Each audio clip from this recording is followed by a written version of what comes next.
Hai guruku, izinkan aku untuk berdebat mewakili engkau dengan berkah hadirnya engkau. Assalamualaikum warahmatullahi wabarakatuh. Kaum muslimin yang dimuliakan oleh Allah Subhanahu wa taala, sebagai orang yang beriman kepada Allah Subhanahu wa taala, kita harus meyakini bahwa adanya Allah Subhanahu wa taala itu tidak membutuhkan kepada tempat. Berbeda halnya dengan orang-orang yang mempunyai aliran-aliran filsafat atau aliran filsuf yang mereka tidak memahami akan adanya sesuatu yang tidak butuh kepada tempat, karena yang mereka dahulukan adalah akal logika semata. Hal ini terjadi di zaman Al-Imam Abu Hanifah rahimahullahu subhanahu wa ta'ala anhu. Saya tukil di dalam sebuah kitab yang disyarahkan oleh Al-Imam Nawawi Al-Jawi, yakni kitab Fathul Majid, yang dimana di sini ada sebuah riwayat bahwa di zaman Imam Abu Hanifah beliau mempunyai guru Syekh Hamad. Di zaman itu ada kelompok-kelompok yang mempunyai aliran filsuf atau aliran-aliran filsafat yang lebih mengedepankan akalnya dibandingkan dengan dalil yang disampaikan oleh Allah Subhanahu wa taala dalam Al-Qur'an ataupun dalil yang disampaikan oleh baginda Nabi Muhammad sallallahu alaihi wasallam. Dikisahkan bahwa Dahriyah itu berhasil mengalahkan ulama-ulama di zamannya, sehingga tidak ada ulama yang tersisa melainkan hanya satu, yakni Syekh Hamad yang merupakan guru daripada Al-Imam Abu Hanifah. Yang dipersoalkan oleh Dahriyah ini adalah adanya Allah Subhanahu wa taala, yang dimana adanya Allah tidak membutuhkan kepada tempat. Kemudian Dahriyah itu bertanya kepada ulama-ulama di zaman itu, apakah ada ulama yang tersisa? Maka sebagian manusia menjawab bahwa ada ulama yang tersisa di antara mereka, yaitu Syekh Hamad. Maka Dahriyah mengundang Syekh Hamad untuk berdebat dengannya, berdialog dengannya, dan berita itu pun sampai kepada Syekh Hamad yang merupakan guru daripada Al-Imam Abu Hanifah. Kaum muslimin yang dimuliakan oleh Allah Subhanahu wa taala, ketika berita itu sampai kepada Syekh Hamad, kemudian Syekh Hamad itu terlihat nampak bingung ketika di pagi harinya, sedangkan beliau di malam harinya sudah bermimpi ketika beliau dihampiri oleh muridnya, yakni Imam Abu Hanifah. Pada saat itu Imam Abu Hanifah masih kecil. Kemudian Imam Abu Hanifah bertanya kepada Syekh Hamad apa yang terjadi kepada Syekh Hamad. Kemudian Syekh Hamad itu menjawab bahwa bagaimana mungkin saya tidak bingung, sedangkan ulama-ulama di zaman ini berhasil dikalahkan oleh kelompok Dahriyah, dan aku diundang dan diajak untuk berdebat dengannya. Sedangkan tadi malam aku bermimpi bahwa Syekh Hamad itu melihat satu rumah yang luas, lalu kemudian di tengah-tengah rumah tersebut ada pohon yang berbuah, dan tiba-tiba di tiang-tiang dinding-dinding rumah tersebut keluar babi-babi hutan. Babi-babi tersebut memakan daripada daun-daun dan buah-buahan pohon hingga habis, hanya tersisa satu batang pohonnya saja. Tiba-tiba di satu batang pohon tersebut keluar macan yang memakan dan menghabisi daripada babi-babi hutan tersebut.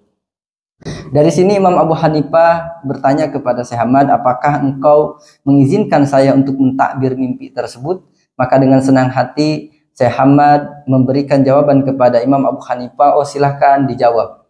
Kemudian Imam Abu Hanifah mentakbir mimpi daripada gurunya Syekh Hamad. Wahai guruku, kata Imam Abu Hanifah, ketahuilah bahwa rumah yang luas itu bagaikan negeri Islam di zaman kita. Pohon yang berbuah yang rindang itu bagaikan ulama-ulama di zaman ini. Lalu kemudian babi-babi hutan yang memakan ranting-ranting pohon beserta buah-buahnya itu adalah kelompok-kelompok Dahriyah atau aliran-aliran filsuf. Sedangkan satu batang pohon yang tersisa itu adalah engkau, wahai guruku, dan macan yang keluar daripada batang pohon itu dan memakan daripada babi-babi itu, insya Allah dia adalah aku. Pada saat itu Imam Abu Hanifah bilang kepada Syekh Hamad, wahai guruku, izinkan aku untuk berdebat mewakili engkau dengan berkah hadirnya engkau, insya Allah aku akan mengalahkan Dahriyah. Mendengar itu gurunya Syekh Hamad berbahagia dengan apa yang disampaikan oleh Imam Abu Hanifah, dan pada saat itu mereka berdua langsung pergi ke tempat di mana Dahriyah mengajak debat daripada Syekh Hamad. Ketika sudah sampai di Masjid Jami, kemudian manusia berkumpul di situ, dan Dahriyah beserta kelompok-kelompoknya naik ke atas mimbar lalu bertanya, siapa di antara kalian yang ingin menjawab pertanyaanku? Maka Imam Abu Hanifah mengangkat tangannya bahwa ia mengajukan diri untuk menjawab pertanyaan daripada Dahriyah. Mendengar seorang anak kecil yang menjawab itu, maka Dahriyah bilang kepada Imam Abu Hanifah, bahwa berapa banyak orang yang mempunyai imamah yang besar, yang lengan bajunya besar, kemudian jubah-jubahnya sampai nyengser ke tanah. Berapa banyak mereka yang sudah berhasil aku kalahkan. Sedangkan engkau anak kecil bagaimana bisa berdebat dengan saya? Mereka saja ulama-ulama besar itu berhasil saya kalahkan. Jawaban sederhana daripada Imam Abu Hanifah bahwa Allah Subhanahu wa taala, kata Imam Abu Hanifah, tidak meletakkan kemuliaan itu pada sebuah imamah. Allah Subhanahu wa taala tidak meletakkan kemuliaan pada sebuah pakaian, akan tetapi Allah Subhanahu wa taala meletakkan kemuliaan bagi siapa hambanya yang takut kepadanya. Pada saat itu Dahriyah bertanya kepada Imam Abu Hanifah, apakah Allah itu ada? Maka Imam Abu Hanifah menjawab pertanyaan yang pertama, ada. Dahriyah menjawab, di mana adanya Allah? Kemudian Imam Abu Hanifah katakan bahwa adanya Allah Subhanahu wa taala tidak membutuhkan kepada tempat. Dahriyah kembali bertanya, bagaimana mungkin sesuatu yang ada tapi tidak butuh kepada tempat? Maka kata Imam Abu Hanifah, lihaza dalilin fi badanika. Bagi ini dalil adanya pada badan engkau. Apa itu? Kata Dahriyah, kata Imam Abu Hanifah, apakah di tubuh engkau, apakah di badan engkau, apakah di jasad engkau itu ada ruh? Dahriyah menjawab, ada. Kemudian Imam Abu Hanifah kembali bertanya, di mana ruh engkau? Apakah di kepala engkau? Apakah di perut engkau? Apakah di kaki engkau? Pada saat itu Dahriyah tidak bisa menjawab. Kemudian Imam Abu Hanifah kembali bertanya, bisa saya ambilkan segelas air susu? Ketika segelas air susu dihadirkan, kemudian Imam Abu Hanifah bertanya kepada Dahriyah, apakah di dalam susu tersebut ada vitaminnya? Dahriyah menjawab, ada.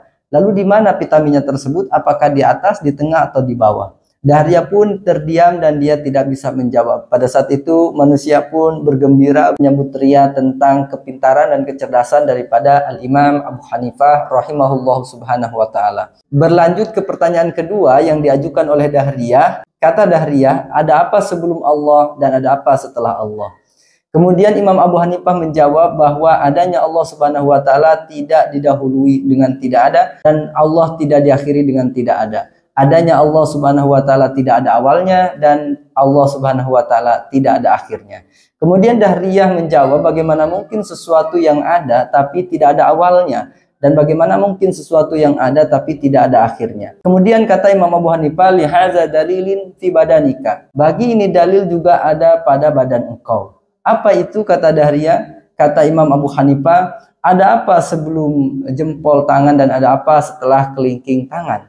Maka Dahriyah tidak bisa menjawab bahwa kata Dahriyah tidak ada apa-apa. Begitu pula Allah Subhanahu wa taala, tidak ada sesuatu sebelum Allah dan tidak ada sesuatu setelah Allah Subhanahu wa taala. Artinya Allah Subhanahu wa taala zat yang terdahulu dan Allah Subhanahu wa taala zat yang kekal abadi selama-lamanya. Pertanyaan ketiga yang dilontarkan oleh Dahriyah itu adalah, sedang apa Allah Subhanahu wa taala sekarang? Kata Dahriyah. Al-Imam Abu Hanifah mendengar itu kembali bertanya balik kepada Dahriyah, bagaimana mungkin orang yang menjawab pertanyaan sedangkan dia ada di bawah mimbar, sedangkan orang yang bertanya ada di atas mimbar. Jika ingin saya jawab, kata Imam Abu Hanifah, maka engkau turun ke bawah dan aku naik ke atas mimbar. Dahriyah pun mengkabulkan daripada permintaan Imam Abu Hanifah. Ia pun turun ke bawah, lalu kemudian Imam Abu Hanifah naik ke atas mimbar. Lalu kata Imam Abu Hanifah, silahkan engkau bertanya. Kata Dahriyah, Allah sedang apa saat ini? Maka kata Imam Abu Hanifah, Allah Subhanahu wa taala sekarang sedang menurunkan kebatilan seumpama engkau ke tempat yang paling bawah dari tempat yang tinggi, dan Allah Subhanahu wa taala menaikkan kebenaran dari tempat yang bawah ke tempat yang tinggi. Dari kisah ini kita harus memahami bahwa zat Allah Subhanahu wa taala tidak sama dengan makhluk dan begitu pula makhluk tidak sama dengan Allah Subhanahu wa taala. Kita harus paham, wahai kaum muslimin yang dimuliakan oleh Allah Subhanahu wa taala. Terima kasih. Wassalamualaikum warahmatullahi wabarakatuh.